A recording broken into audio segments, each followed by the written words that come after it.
The unexpected proposal. The Sterling Rose restaurant glowed with sophisticated charm on this particular Friday evening in downtown Seattle. Amber light from vintage chandeliers danced across marble floors, and the gentle symphony of conversations mixed with soft piano music from the corner. 29-year-old Natalie Harper sat at a table designed for two, her hazel eyes focused on the untouched champagne flute before her. She wore an elegant burgundy dress that hugged her curves perfectly, her dark brown hair cascading in soft curls over her shoulders. 3 weeks ago, she had made this reservation to celebrate her engagement anniversary with Trevor. They had been together for 5 years, engaged for 8 months, and she had believed they were building something real. Then came the email. Not even a phone call, just a cold, clinical email explaining that he had accepted a job in London and decided their relationship had run its course. The cowardice of it still stung worse than the rejection itself. But Natalie refused to let his betrayal define her evening. She had worked hard to afford a meal at the Sterling Rose. She had dressed carefully, applied her makeup with precision, and walked through those doors with her head held high. If she was going to process this heartbreak, she would do it while treating herself to the finest dining experience Seattle had to offer. A server approached with a polite smile, refilling her water glass with practiced efficiency. Natalie thanked him softly, trying to ignore the curious glances from neighboring tables where couples leaned close to each other, lost in their romantic bubbles. She opened the leather-bound menu, though the words seemed to swim before her eyes. "Excuse me, my dear." The voice carried warmth and refinement, with just a hint of desperation underneath. Natalie looked up to find a striking older woman standing beside her table. The woman appeared to be in her late 60s, with silver hair styled in an elegant chignon. She wore a tailored emerald dress that spoke of old money and impeccable taste. Diamonds caught the light at her ears and throat, but it was her eyes that held Natalie's attention. They were intelligent, kind, and currently filled with something close to panic. "I apologize for the intrusion," the woman continued, her voice dropping lower as she glanced around nervously. "But I find myself in need of assistance with a rather delicate matter. May I sit for just a moment?" Natalie gestured to the empty chair, curiosity overriding her desire for solitude. "Please, go ahead."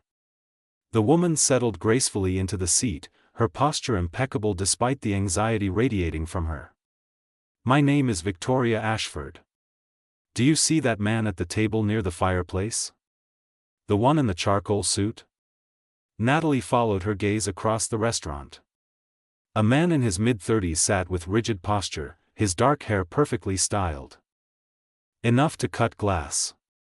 Even from this distance, she could see the intelligence in his dark eyes and the slight tension in his shoulders. Beside him sat an older man with thinning hair and the self-satisfied smirk of someone who always got what he wanted. "That is my son, Julian," Victoria said quietly. "The man with him is Gregory Thornton, a business competitor who has been trying for 3 years to merge our companies through marriage. He wants Julian to marry his daughter Amanda." Victoria's elegant fingers tightened around her clutch purse. "Gregory is ruthless in business and even more ruthless in his personal manipulations. He has been spreading rumors, creating situations, doing everything possible to force this union." Natalie listened, uncertain where this strange conversation was heading. She studied Julian Ashford more carefully. There was something lonely about him despite his obvious success and striking appearance. He listened to Gregory with polite attention, but his eyes held a distance that suggested his mind was somewhere far away. "Julian has refused repeatedly," Victoria continued, her voice trembling slightly. "He values his independence and refuses to be maneuvered into a loveless arrangement. But tonight, Gregory has brought Amanda unexpectedly. She is due to arrive any moment. If Julian appears single and available, Gregory will press even harder." Her eyes met Natalie's with desperate hope. "I know this sounds absolutely insane, but I need your help. Would you be willing to pretend to be Julian's girlfriend? Just for this evening?" Natalie felt her mouth fall open slightly. "You want me to pretend to date your son? A man I have never met?" I realize how absurd this sounds, Victoria said quickly. But I have been watching you for the past 20 minutes. You carry yourself with grace and intelligence. You are beautiful and articulate. And unless I am mistaken, you are dining alone despite this being a restaurant frequented by couples. She paused, her expression softening with understanding. Perhaps you too have experienced disappointment recently? The observation struck too close to home. Natalie felt her carefully constructed composure crack slightly. My fiancé ended our relationship via email 2 days ago, she admitted quietly. This was supposed to be our celebration.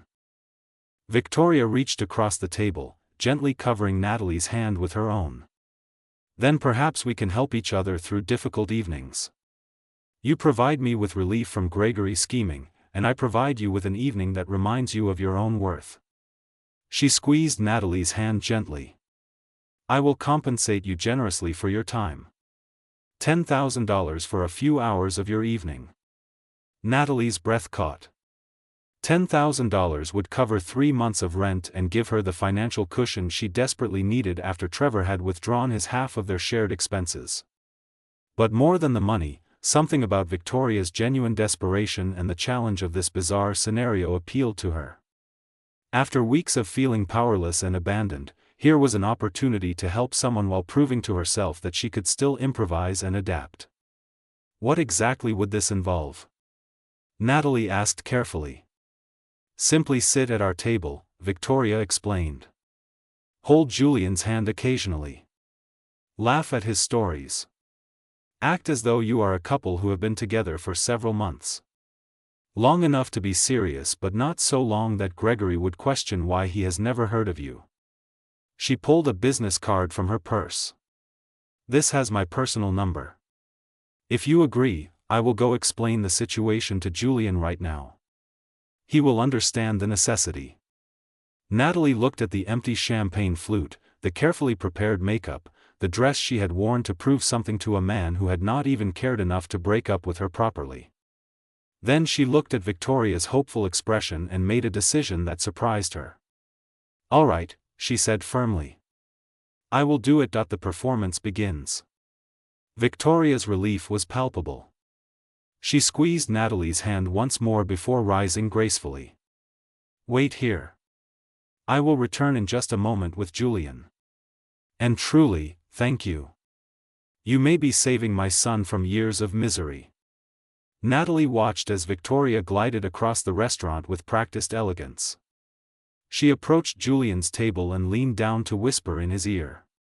Natalie saw his eyebrows rise in surprise, his gaze flickering across the restaurant until it landed on her. Even from this distance, the intensity of his stare made her heart skip unexpectedly. He said something to Gregory, excused himself, and stood in one fluid motion. Julian Ashford was taller than she had realized, easily 6'3", with the build of someone who worked out regularly but not obsessively. As he crossed the restaurant toward her table, Natalie noticed the way other diners tracked his movement. He carried himself with the confidence of someone accustomed to command, but there was also a certain wariness in his expression, as if he had learned not to trust easily. He reached her table and extended his hand, a slight smile playing at the corners of his mouth. I understand you have agreed to rescue me from a very uncomfortable situation. I am Julian Ashford, and I apparently owe you a tremendous debt of gratitude. His hand was warm and firm when Natalie shook it. She stood, matching his formality with a small smile of her own. Natalie Harper. Your mother made a compelling case. Though I have to admit, this is the strangest thing I have ever agreed to do. That makes 2 of us, Julian admitted, his dark eyes studying her face with open curiosity. My mother has always been resourceful, but this is creative even by her standards. He pulled out her chair for her, a gesture of old-fashioned courtesy that Trevor had never bothered with. We should probably discuss some basic details before Gregory and Amanda arrive.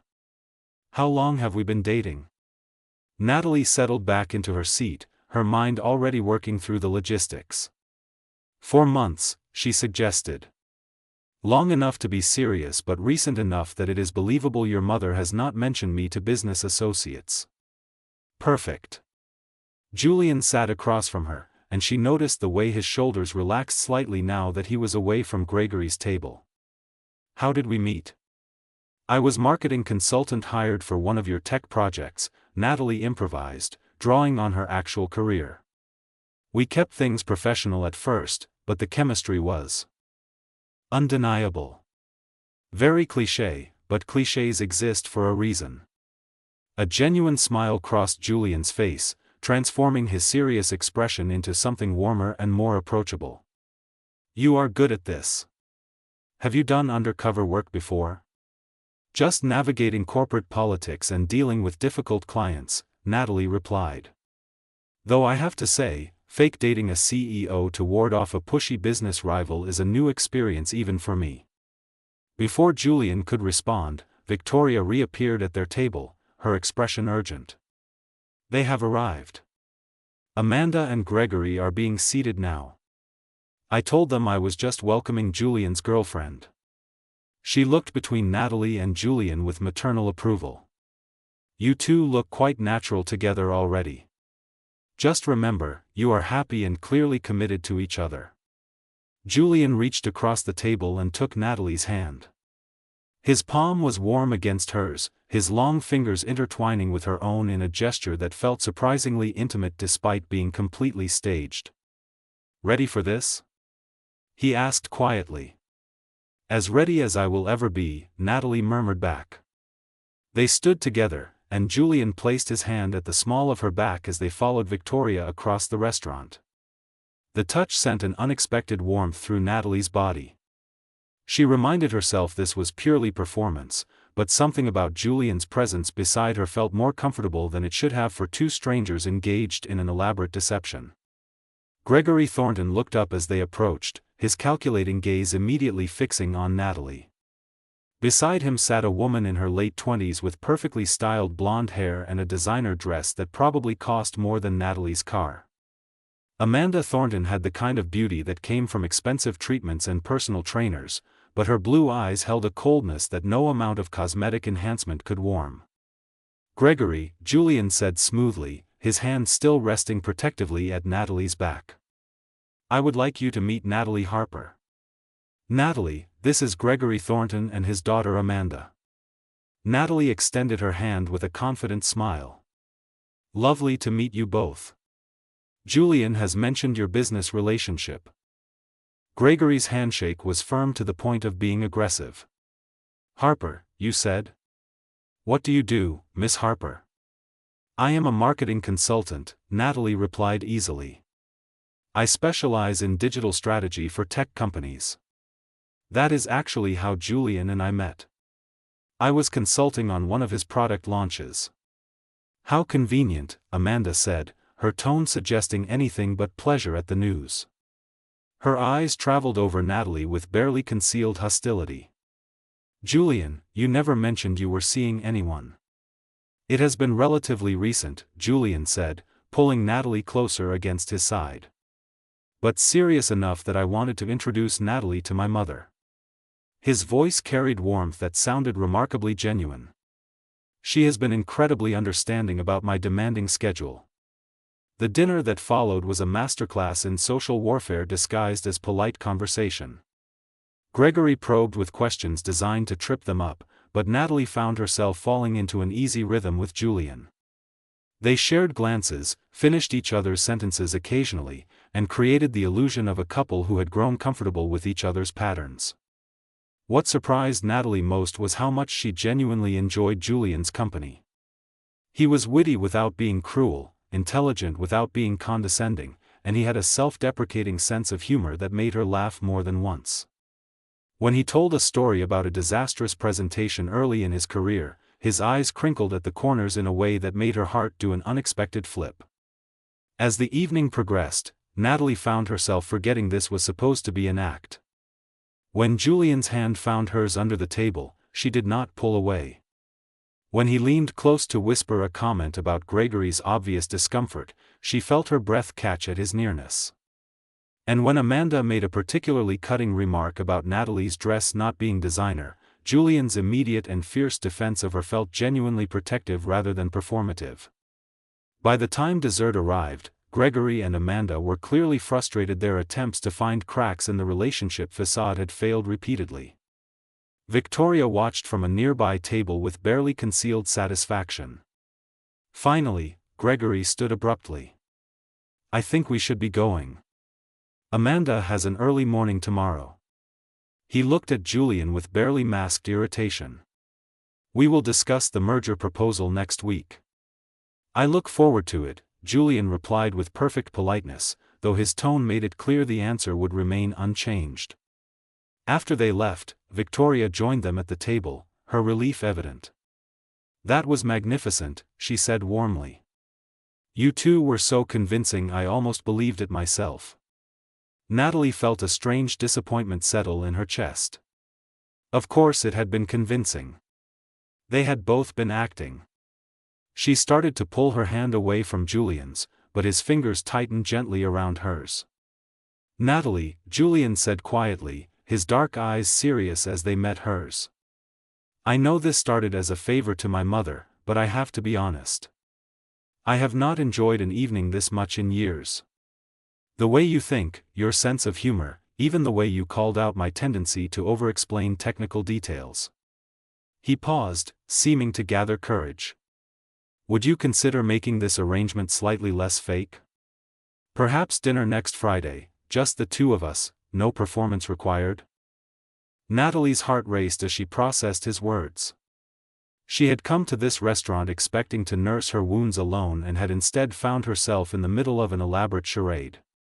But somewhere between the fake smiles and staged affection, something real had emerged. She saw it reflected in Julian's expression, felt it in the way her body responded to his nearness. "I would like that," she said softly, surprised by how much she meant it. Victoria beamed at them both. "Sometimes the best things happen when we least expect them," she said wisely. "I think I shall leave you two to finish your evening." She kissed Julian's cheek, squeezed Natalie's shoulder affectionately, and departed with the grace of someone who knew when her presence was no longer needed. Natalie looked at Julian, really looked at him, seeing past the CEO facade to the man who had shared quiet jokes with her throughout dinner, who had defended her without hesitation, who now regarded her with an openness that made her believe in second chances. "So," Julian said with a smile that made her stomach flutter, "since this is now potentially a real date, should we start over with proper introductions?" Natalie laughed, feeling lighter than she had in weeks. "I think we have already covered the basics, but I would not mind learning more. Tell me something real about yourself. Something you would not share with a fake girlfriend." Julian's expression grew thoughtful. "I hate being a CEO sometimes. The pressure, the constant performance, the inability to trust people's motives. Tonight was the first time in months I felt like someone was talking to me, not to my position or my bank account." He met her eyes steadily. "You made me feel like myself again." The honesty in his words touched something deep within Natalie. She had come here feeling broken and discarded. Instead, she had discovered that endings could lead to unexpected beginnings, and sometimes the best story started with the strangest premises. As they finished their dessert and talked long into the evening, Natalie realized that Trevor's betrayal had inadvertently led her exactly where she needed to be. Not all fairy tales began with love at first sight. Some started with champagne meant for someone else, a desperate mother's plea, and two wounded people discovering they could be exactly what the other needed. Claude is AI and can make mistakes.